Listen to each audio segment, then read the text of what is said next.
Hey there, it's Kate Swoboda, also known as Kate Courageous. I'm the creator of YourCourageousLife.com, the director of the Courageous Living Coach certification at TeamCLCC.com, and I'm the author of the book The Courage Habit, which is available at booksellers everywhere and of course at Amazon.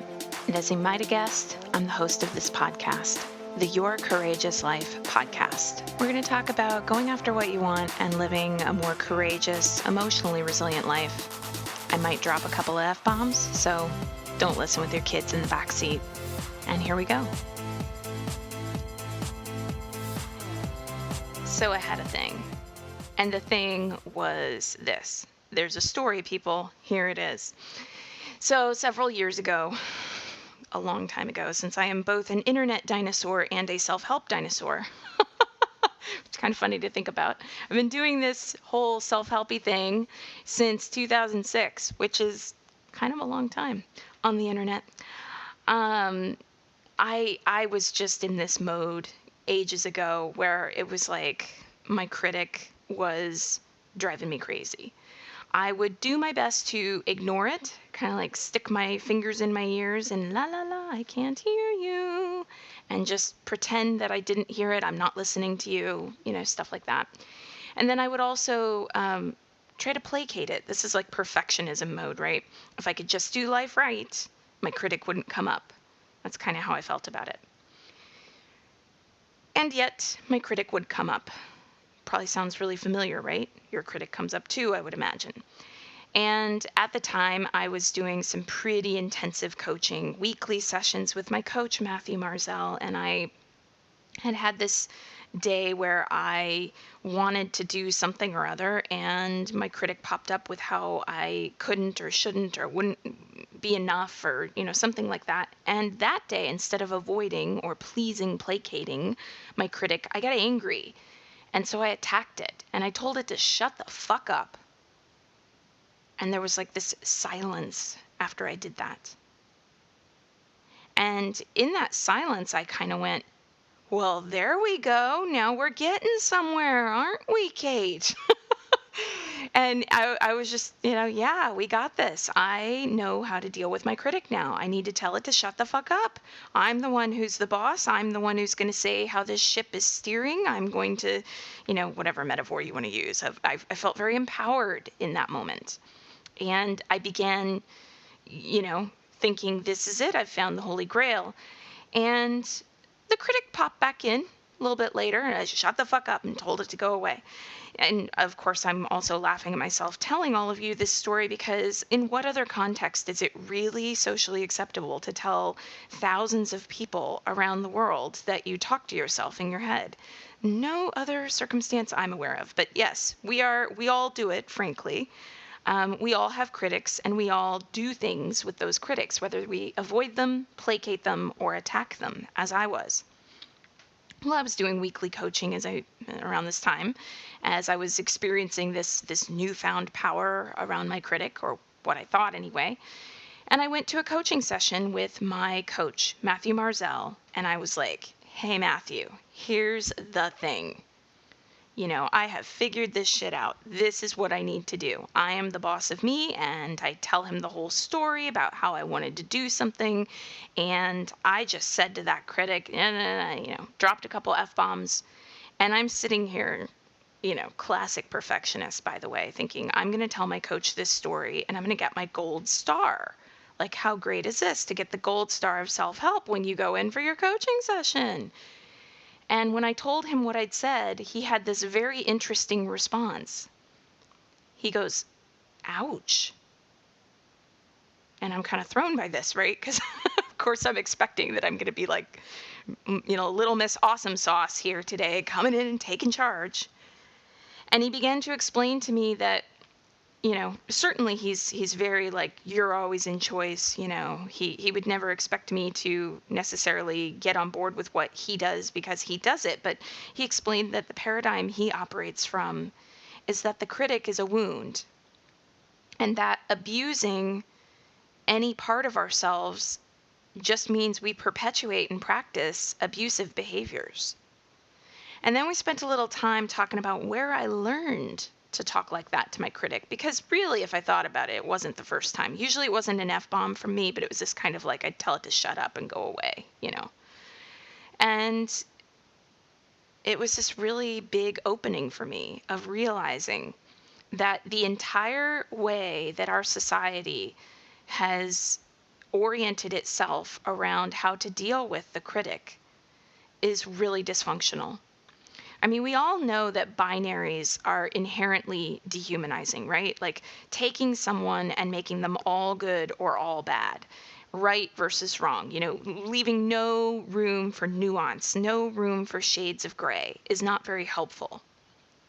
But how often do we do that with the things within ourselves that we don't like? And, I began reading more about, the Buddhist perspective on how we can have positive self-regard. How can we truly go into an environment within our own minds, within our own souls, where we really are actually practicing true love and care? And I came to the conclusion that the only answer really is to embrace the inner critic. Now, you might be hearing this, and as I did at the time that Matthew and I were talking about this stuff, you might be recoiling. Now, I remember he said to me, your inner critic is your best friend with lousy communication skills. And I'm sitting here like, what? No. My best friend would not be telling me that I'm a piece of shit quite so often. And it was this really profound awareness that I came to over the course of some sessions, and really trying this idea on for myself. I didn't just, blindly, my coach said it, so I'm like, oh, I have to do it too. It was trying it out and really seeing that this critic within is like this ultimate voice of fear. It is so afraid. For all the bluster, for all the meanness, for all the insults it likes to throw, it is so afraid. And in its fear, it does whatever it can because it is wounded. I mean, have you ever met a healthy person, healthy, happy, fulfilled person who talks to you the way your critic talks to you? I certainly haven't. And if you really listen to how people talk about other people when they're criticizing them, and you really go, man, if that same criticism were being said to me about me instead of about that person you're gossiping about or critiquing, I wouldn't want to be around you. And we do it within ourselves. So this voice within is like the most armored up voice of all. It is a voice that has decided to take on like total swagger. It is walking down the street going, ain't nobody gonna fuck with me. And if you try, if you do anything that might expose me to rejection or harm or being ostracized or being criticized or looking foolish or idiotic, I am gonna take you down. I am gonna full on take you down. Now that's the top layer. That's why it shows up with this voice that right before you're considering doing something that's a big, bold move, like speak up on behalf of an issue that's important to you, that's why that voice comes up and is like, well, what do you really know about the issue? I mean, who are you really to comment on the issue?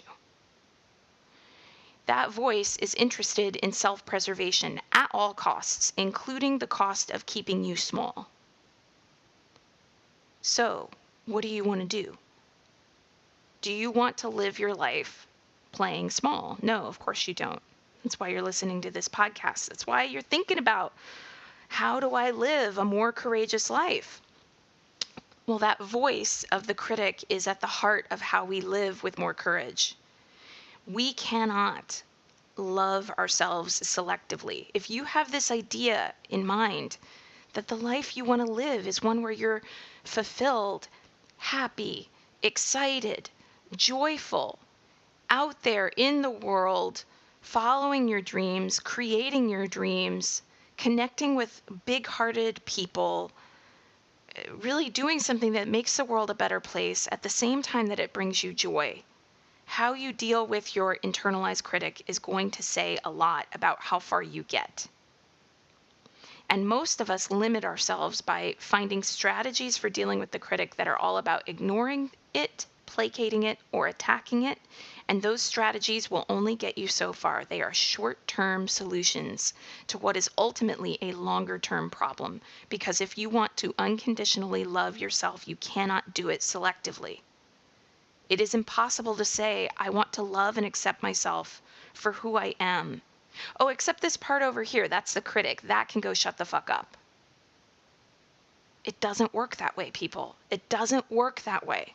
It is like, if there's anything I could get on a bullhorn about right now in self-help, it would be that. It would be the rampant crazy making out there of people who are in thought leader, self-help leader spaces who are basically saying, fuck fear, kick fear's ass, tell it to go away, don't deal with fear, be fearless. No, you're not going to do that. You're not, because the critic is there because it's wounded and it is afraid, and it will get very feral and it will fight to the death.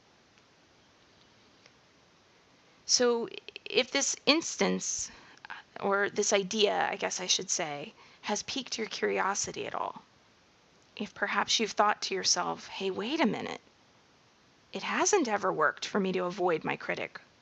It hasn't ever worked for me to try to do life perfectly so it won't come up. It hasn't ever worked to attack my critic. What else is there? Well, big sigh of relief on my part if you've made it this far. There is something else there. And it's something that in the bro circles of self-help in particular, the uber masculine, shoulder padded success mindset circles is going to be oh, this is so laughable. But it's loving yourself and starting with actually extending unconditional positive regard to your critic. This won't mean, by the way, that you let it continue to get away with the shenanigans, because the critic is up to some shenanigans in service to its fear and in service to trying to prevent you from getting any further wounding. But if you have a wound and you can figure out how to heal it, it's not going to hurt as much, is it? Try that on. So how do we heal it? Well, for one thing, you got to start actually noticing what your critic is saying. And that's the first piece that almost no one wants to do.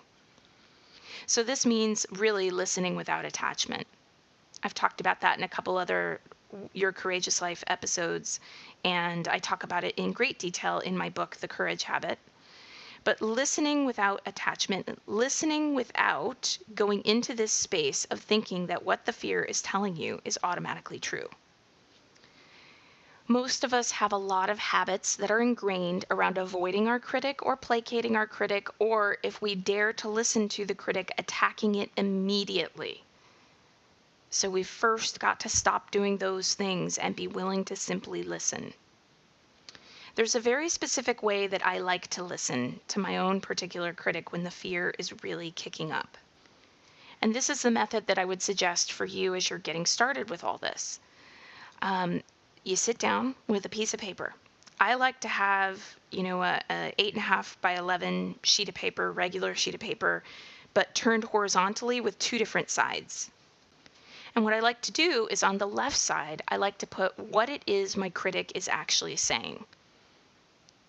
Let's just get it down on paper. You're not enough. You can't do this. You don't have enough time. You're too busy. It's going to require so much effort and you already have so much going on. This just feels stupid. This isn't any fun. I feel like an idiot right now. Whatever those things are that the critic is saying. Just getting it down.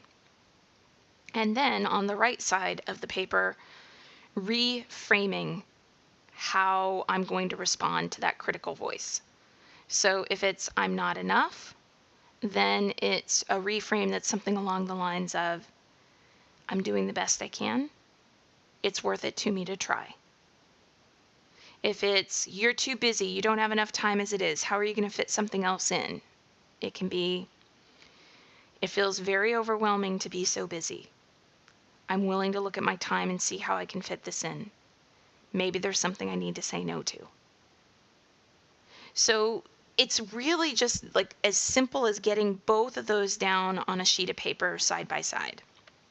Now, there's another tool you can use, also taught to me by my coach Matthew Marzell ages ago, and it's his tool. He calls it Redo Please, and it's a dialoguing exercise.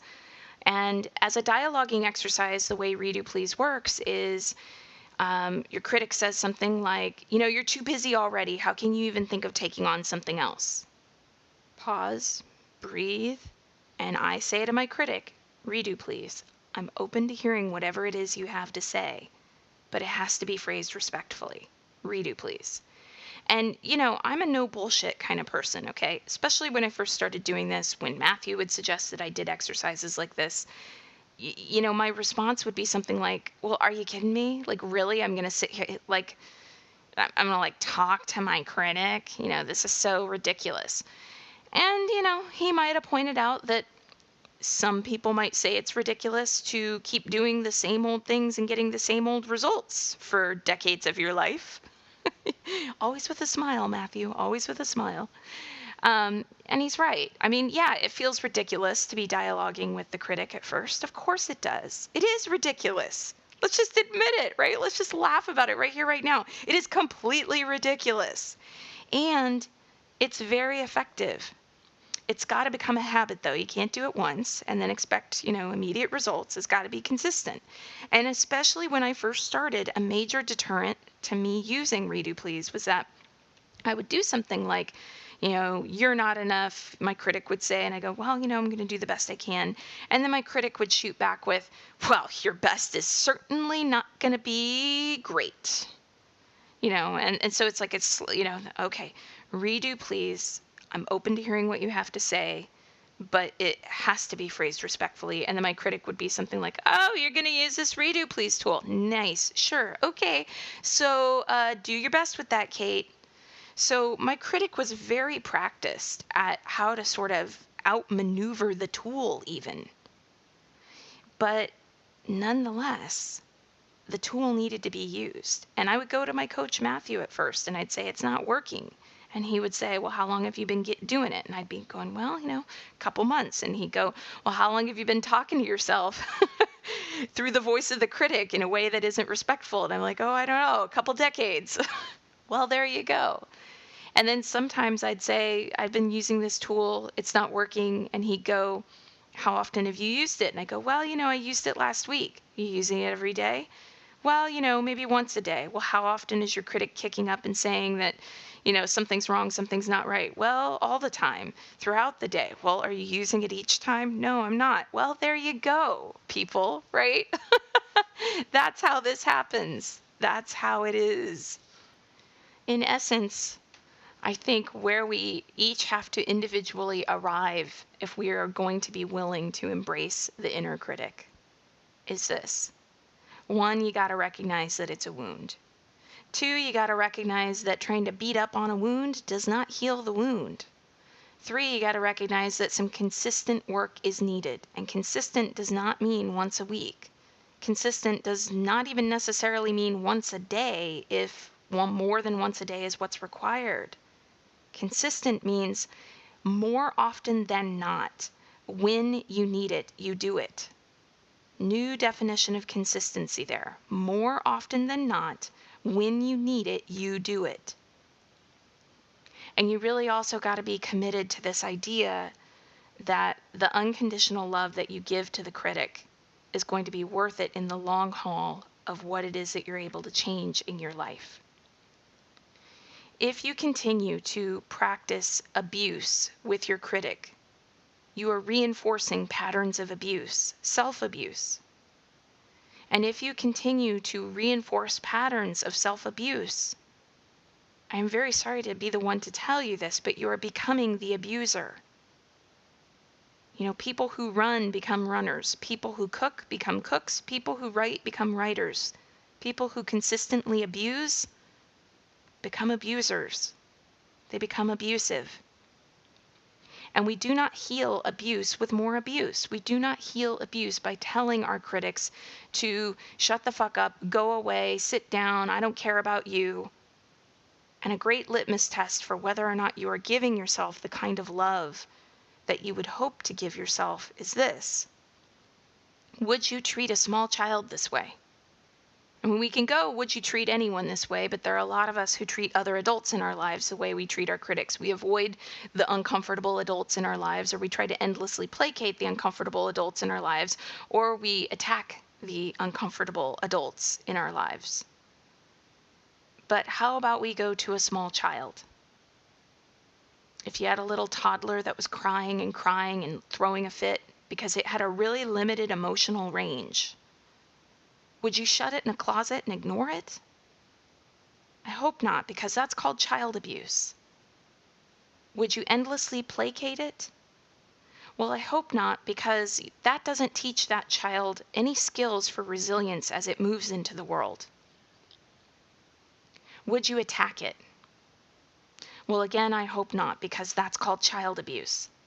People get put in jail, in prison, for doing things to children that they do to themselves.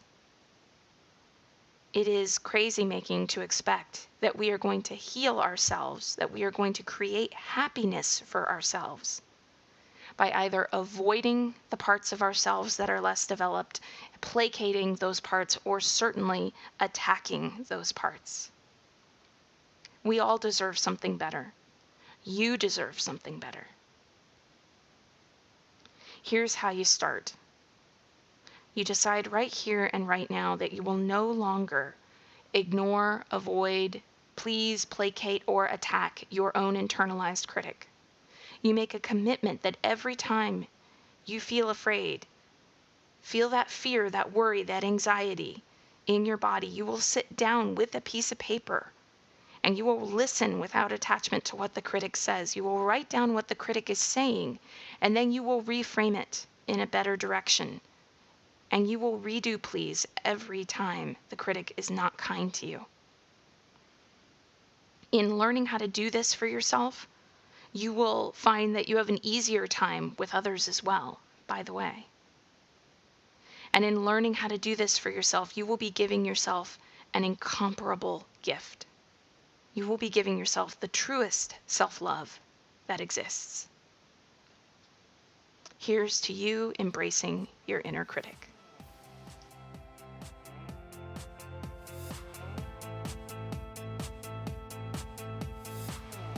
Oh, heavy episode, right? But I hope it gave you something to think about. And it was a joy to record, because the entire time I'm recording it, I'm thinking of the person I know that I was before I began doing this work, and the person I know I am today. And I'm thinking about how the voice of the critic just does not control as much as it used to. It's not so exhausting. There's so much that just gets freed up when we treat ourselves with love and reverence and compassion and care. And I want that for you. So here's to you creating a new way of being with your critic. Thanks so much for listening.